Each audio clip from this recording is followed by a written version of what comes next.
Crispy और करारे से पालक पकोड़ा की रेसिपी आपके साथ शेयर करूंगी। यहाँ पर 2 कप है पालक जिसको मैंने बारीक काट लिया है। प्याज डाल देंगे, प्याज को आपने बारीक काट लेना है। हरी वाली लाल वाली मिर्चें हैं।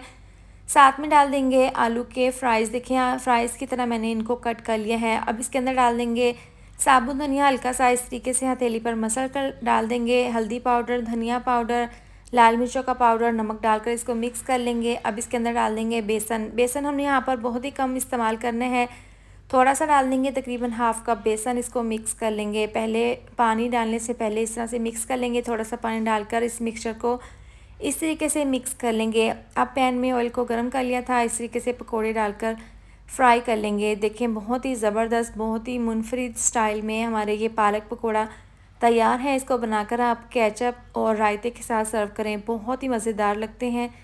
आप एक बार इसको ज़रूर ट्राई करें।